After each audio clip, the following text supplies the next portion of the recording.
person who designs houses. So an architect is someone who designs some buildings for clients. In a way, the client is satisfied of the building, and also in a way the building is well integrated in its context.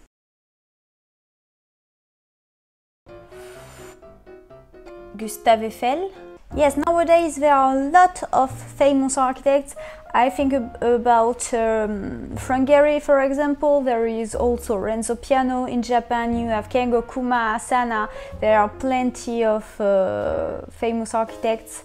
Among them, there are young architects such as Big Bjarke Ingels. There are plenty.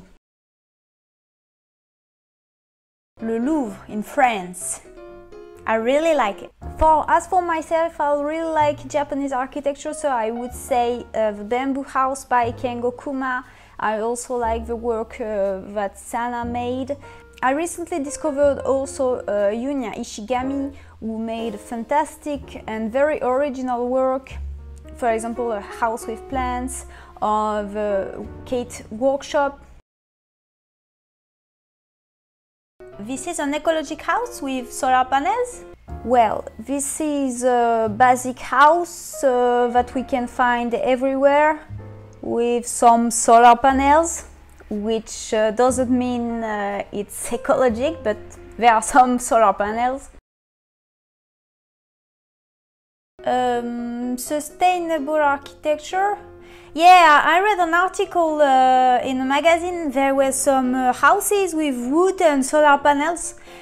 I think this is sustainable architecture. Sustainable architecture is in fact a good quality architecture, because in fact quality architecture, good architecture, is about building in a sustainable way, which means building some construction to make them last during a long time, to respond at the client's will, to be energy efficient. So as an architect, to build in a sustainable way, you can think about the materials, you can think about the volumes, and then you can think about the ecological devices, but not at first. I made a video about this subject, you can find it on my channel.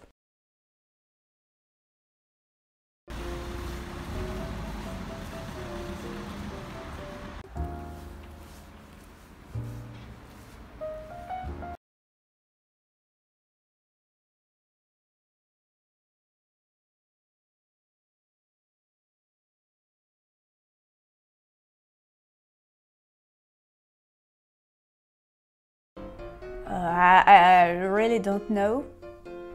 I think it came from nowhere. It always exists. We learned at school that in fact architecture has different origins.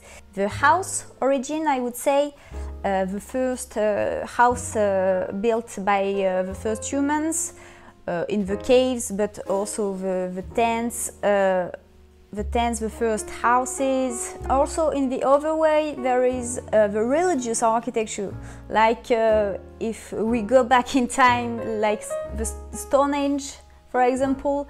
So the origin of architecture at the prehistory is these two examples, the caves and the first tents, and the first religious architecture. I imagine some futuristic, you know, buildings, some spheres in the sky, and some forms really amazing, you see. I think the future of architecture would be based on sustainability, also technology. Technology is invading our world, so maybe we will work soon with artificial intelligence, also with augmented reality, I think. No, I wouldn't like to work with an architect. I don't see the utility and I don't have enough money. No.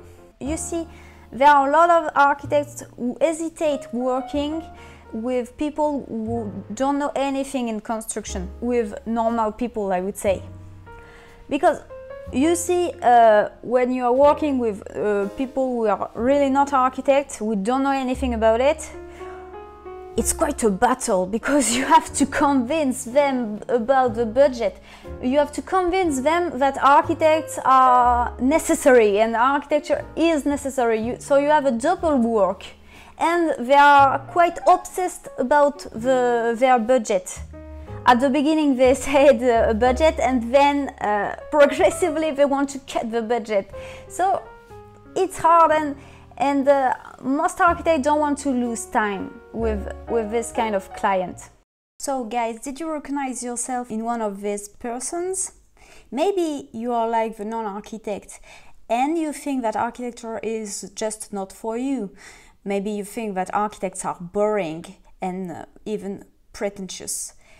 But let me ask you a question. Have you ever visited in your life an amazing architectural masterpiece?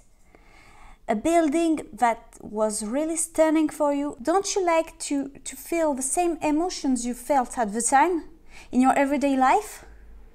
So don't you think that is it worth money to invest in a space, in a house that could bring you well-being and happiness, instead of just thinking that architecture is too expensive and architects are boring? If you are like the architect, maybe you think that normal people are not interested in architecture and you cannot do nothing about it. You are just working to attract some clients, and you want just to design in your architect life some great museum, some great buildings, and you don't even care about designing some little houses. But don't you think that architecture, which is your passion, which is your job, don't deserve to be meditized all around the world?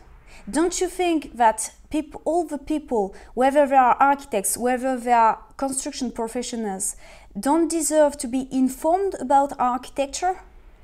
Don't you think that you can improve the way you are working nowadays? Don't you think you can improve the list of your potential clients if you make an effort to promote architecture? So I let you give your opinion about this and answer this question in the comments.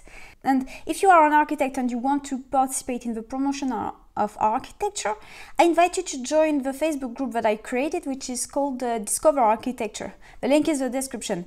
And if you are not an architect, you can join this group because I am posting actually some articles to make you discover architecture in a simple way.